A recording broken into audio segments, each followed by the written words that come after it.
A high school football team hopes to win the Texas State Championship.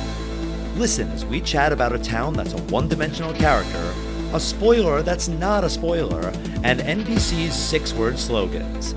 Then we find out if 2004's Friday Night Lights stands the test of time.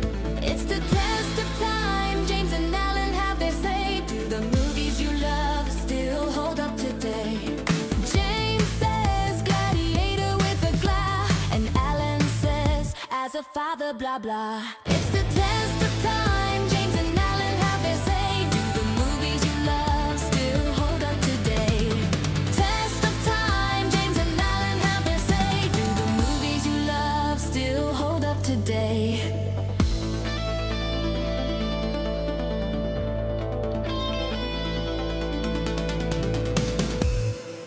Hello everyone, it's Friday, so that means a new episode of The Test of Time is out, and I'm James Brief. Joining me as always is my buddy and pal, Alan Noah, and we're going to talk about Friday Night Lights tonight. How you doing, Al? I am doing very well, thank you. It's a Tuesday evening when we're recording this, but whatever. Well, I'm excited. It is Super Bowl weekend. Yeah. I always watch the game. Do you watch the game? The Super Bowl? Of course I do. What kind of American do you take me for? Well, I mean, specifically, do you watch the game, really?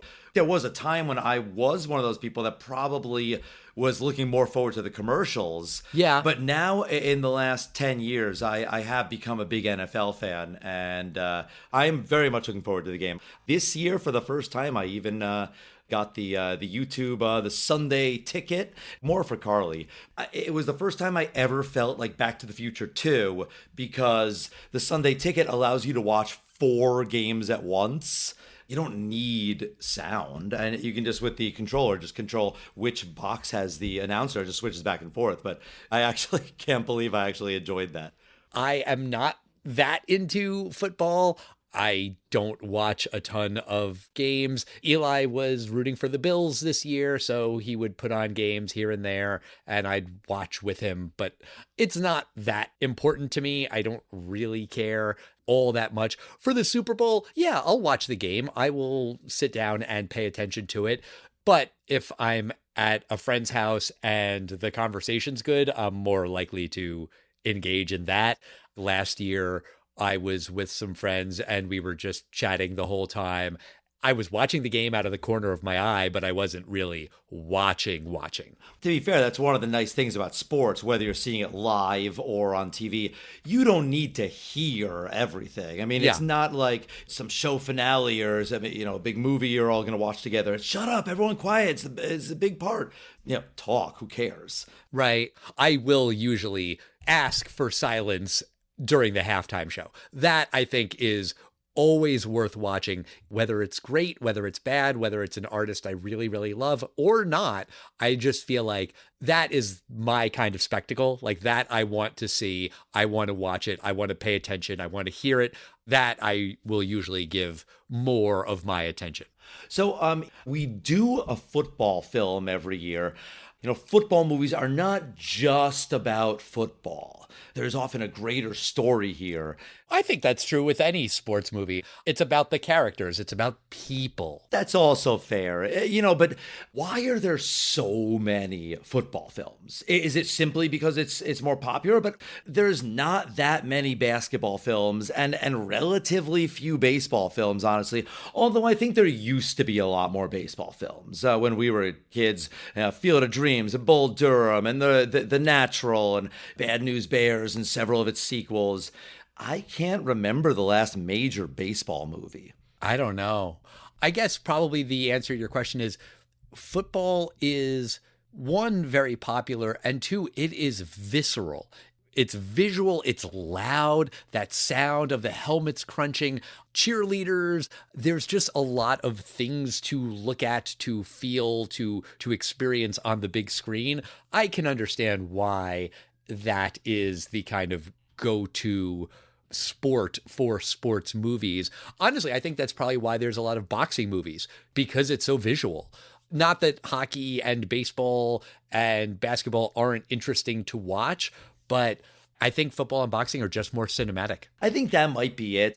The pure violence of the two of them. There's going to be that gritty blood dripping out of someone's mouth in boxing, or just that the grass stains through the mud and the snow and the rain. And there's very few sports that have that environment. Yeah. So let's get into Friday Night Lights. Obviously, we are talking about the movie from 2004. It inspired the TV show that came a few years later, but we're talking about the movie. So this movie is about the 1988 Permian High School football team, the Panthers, which is widely expected to win the Texas State Championship. Coach Gary Gaines has built the team around running back James Booby Miles. There's also quarterback Mike Winchell, who is taking care of his aging mother by himself. Fullback Don Billingsley fumbles the football frequently. That was a tongue twister, which angers his alcoholic and abusive father. The defense is led by safety Brian Chavez and linebacker Ivory Christian. In the first game of the season, Miles tears his ACL. The second string running back is also injured, but third stringer Chris Comer plays remarkably well, and the team makes the playoffs. In the final game, they play Dallas Carter High School, whose players are much bigger and stronger than the Panthers. Carter dominates the first half, but after a rousing speech from Coach Gaines, the Panthers begin to play much better. In the final play, the Panthers come inches from a game-winning touchdown. The game marks the end of the football careers of many Panthers players. So I assume this movie did well at the box office because it inspired the TV show. It did fairly well. It was released on October 8th, 2004. It had a $30 million budget, and it opened at number 2 with $22 million. It lasted 2 weeks at number 2, ultimately ending with $60 million. I don't think you expect it to run away with $200 million. Right. I think I first learned about the Texas high school football culture probably with Friday Night Lights, the TV show. I didn't see the movie, and I had never seen Varsity Blues before we did it on the podcast. And so because of that, now watching the movie, I just instantly get it. In Texas, high school football is everything. That's kind of a foreign concept to me, just growing up in the suburbs of New York. In my high school, football was not a big deal. At Eli's high school, football is not a big deal. On Long Island, lacrosse seems to be a bigger deal, but it's this foreign thing that everyone in the town cares that much about the high school football team. They're kids, you want them to play well. I'd love to see them win, go home team, but yeah, it's just not something that I have any experience with. Same in my high school. We were not very big into that, into football. It's not really the doorway into college or the doorway into physical fitness or the doorway into making all your friends. Sure. But, it's kind of a cliche to say this, and we said this recently when we reviewed Taxi Driver. But this is a film where the town, Odessa, Texas, is a character. Really? I disagree. I can say one thing about the town of Odessa, Texas. They love high school football. That's it. I don't know anything else about it. The town being obsessed with football is a character. The sheriff and the mayor, I think it's the two of them, talking to the coach and basically being like, you better win that trophy. The whole town's counting on it. If Odessa the town is a character, it is a one-dimensional character. That's fair. The scenes of this movie that take place in the town where the guys are going for a burger and some dude shows up and says, hey, it's just babies and memories from here on in. That's powerful. You understand what they're saying, that in this town, you peak in high school, for better or worse. This is as good as it's going to get. That is a powerful theme, but I think there could have been more to explore in the town. And it's an unfair comparison, but in Dillon, Texas, the location of Friday Night Lights, the TV show, you do get more of the town and the characters in the town. Because of course you do, because it's a 5-season TV show, so you have more time to really explore that world. Did you watch the show? Every episode. It's on my list because it's one of those movies, it's one of those shows that I feel like I can get to it. No one's talking about the spoiler in season 3, if there is one. The big spoiler about that show is the writer's strike happened. And so I think it's season 2 just ends in the middle of like all of the stories. That's a spoiler. That's not a spoiler. That's funny.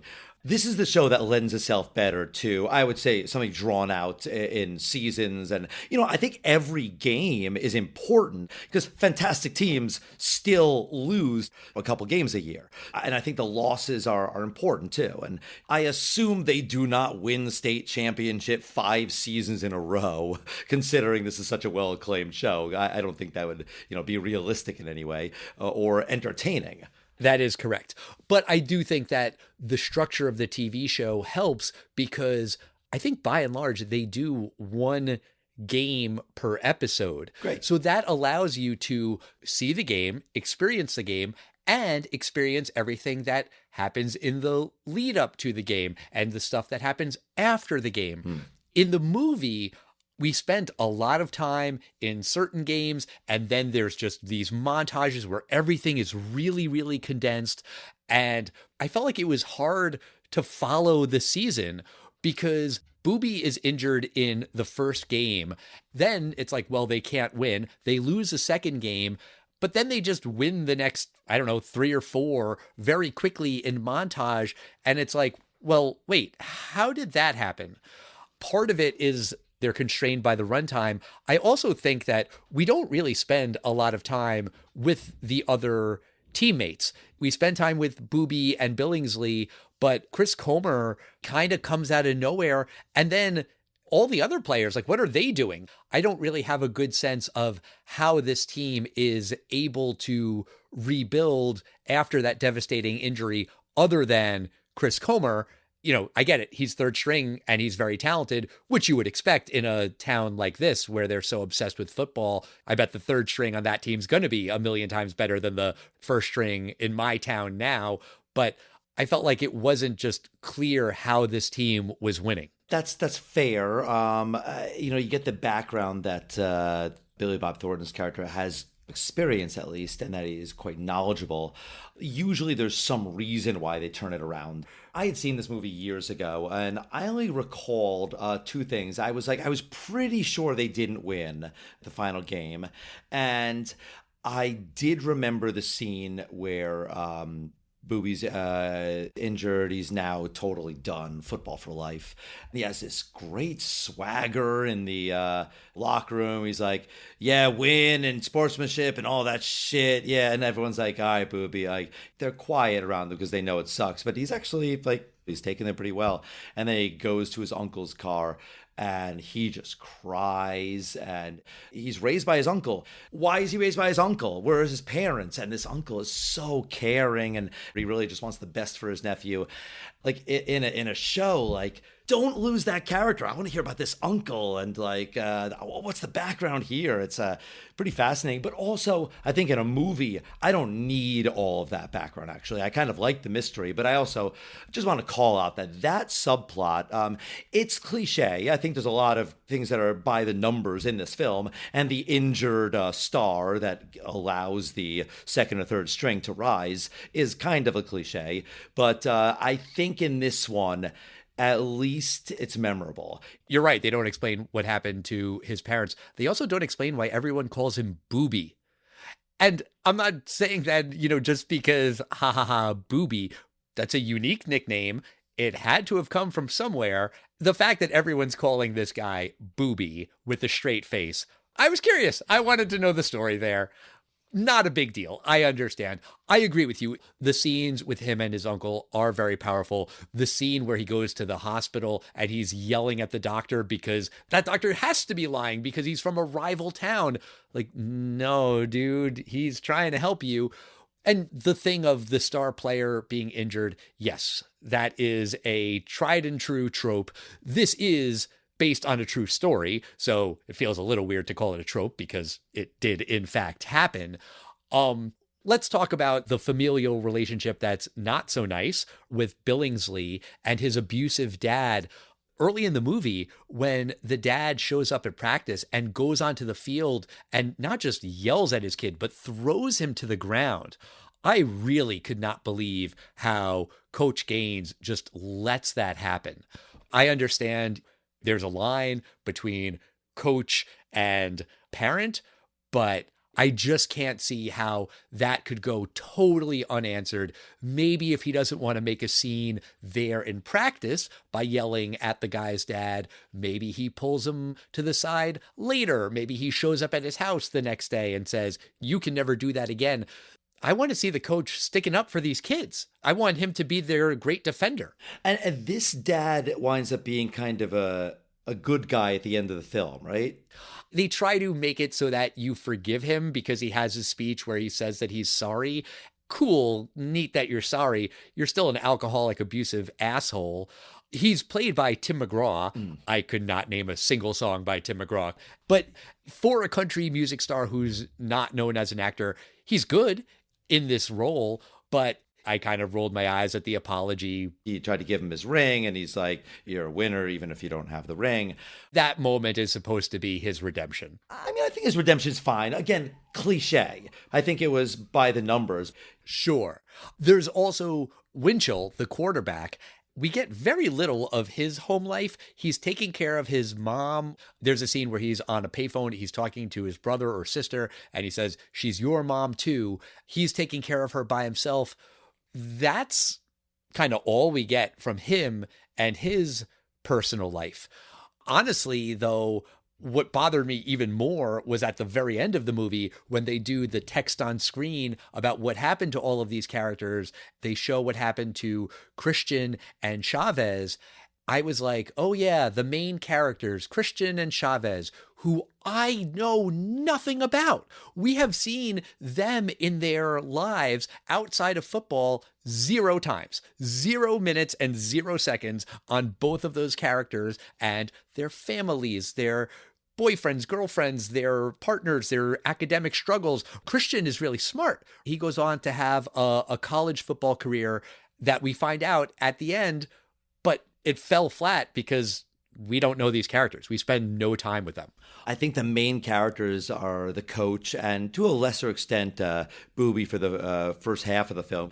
He's kind of cut out for the second half of the film. You're right. As opposed to other films, even Varsity Blues, I kind of knew more about Scott Conn and the side characters. I remembered them and Ali Larder's character, and I don't think it's necessarily bad. I think it makes it a lesser film here, though, because it's a missed opportunity. Because they are interesting. They're played by good actors. Jay Hernandez, I recognize him. He was in a lot of movies back then. But they also don't spend a lot of time with the coach. I feel like we don't really get to know him either. It's Billy Bob Thornton. He's a great actor. I don't really see him act all that much. He has the halftime speech at the end because of course he does. But in the beginning part of the movie, he keeps talking about perfection. You need to be perfect. And then in that halftime speech at the end, he says, by being perfect, what I mean is giving it your all, and it doesn't matter if you win or lose. It's about being able to say to yourself and say to your friends that you left it all out there and there wasn't one more thing you could have done. That's a great speech, but it feels really out of character. He never said anything like that before. He was just yelling about perfection. He kept screaming at everyone, what are you doing? When are you going to start playing football? Also, we don't see him grow or evolve where, he started off really rough, but now he's learned that there's more than just winning or losing. No, there's nothing. He just kind of changes all of a sudden at the end. I do like how he reminds the people that football is your entire life. And for you seniors, you have 15 minutes left of this game and for the rest of your life. Right. And it's a humbling thing at 17 to realize that other than tossing a football around, you can't ever play tackle football really ever again. That's just never going to happen if you're not one of the few people that go on to college and play it, and even fewer that play it in as a pro. That to me was the turning part of the speech where he was like, just put it all out there because this is all there is for most of you. There's not going to be a tomorrow in football. The part you talked about, it was more cliche. It's not about winning, it's about trying your best. Actually, I think you're never going to play football again might be in other football speeches too. For many of you, this is the last time you'll all be together here, but that kind of stuff. Just kind of cliche. The cliche aspect of it didn't bother me. What bothered me was that it came out of nowhere.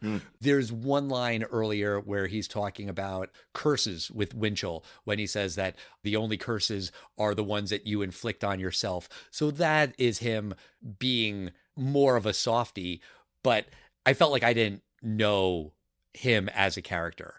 I was surprised that Connie Britton plays the coach's wife in the movie because she famously also played the coach's wife in the TV show. Totally different character. Also, not a spoiler, but one of the best things about Friday Night Lights, the TV show, is Connie Britton. And people talk about how it's a realistic portrayal of Texas high school football, but that show is also praised for being an amazing depiction of a marriage between Connie Britton and Kyle Chandler. And in that show, the character that she plays is wonderful.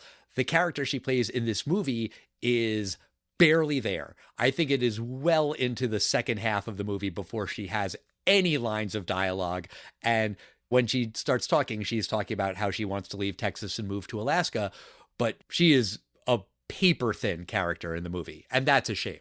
Yeah, she's a fantastic actress. I know Kyle Chandler wound up winning the Emmy. They were both nominated for Emmys. You're right. There's not much, at least in maybe she had a subplot that was chopped out, but what we saw, there's not much about her. The other actor who's in both the movie and the TV show is Brad Leland, who plays a booster in both. In the movie, he's just kind of obnoxious. In the show, he's obnoxious, but you also kind of learn to love him because he cares so much about the football team. And yeah, he doesn't always handle his love of the football team in the best possible way, but his heart's in the right place. And again, as a TV show, it has more time to explore the nuances of the character. But I did like seeing that guy in the movie. The last thing I'll mention, comparing the movie and the TV show, is in that halftime speech, Coach Gaines talks about having clear eyes, and he says that his heart is full. Yeah. And how it's very important to have your heart be filled with love or football or whatever. I forget exactly what he says, but the line from the TV show is clear eyes, full hearts, can't lose. I even knew that having never seen the show. Exactly. And I kept waiting for Coach Gaines to say it in the movie, and he comes really, really close, but he doesn't. And again, it's an unfair bias because I watched the TV show before I watched the movie, but I was like, man, in the TV show, they distill that down to 6 words. This whole speech in 6 words, and it's better, and it makes sense, and you get it. Clear eyes, full hearts, can't lose. Boom. That's not the movie's fault that they would perfect it later in the TV show, but they made it better. I don't know, NBC just had a knack for those like 6-word, like it pulled you in. Save the cheerleader, save the world. That's from Heroes. That's from like halfway through the first season. That was a huge boost in ratings. I thought for sure you were going to say something from Seinfeld. Oh, no. I'm the master of my domain. These pretzels are making me thirsty. I hate Seinfeld, and I just pulled those two out of my ass. I don't think they ever had to advertise Seinfeld, really. Oh, that's not true. The first season was very low rated. Yeah, I mean, but then eventually they would just call it must-see TV. But do you think that 2004's Friday Night Lights stands a test of time?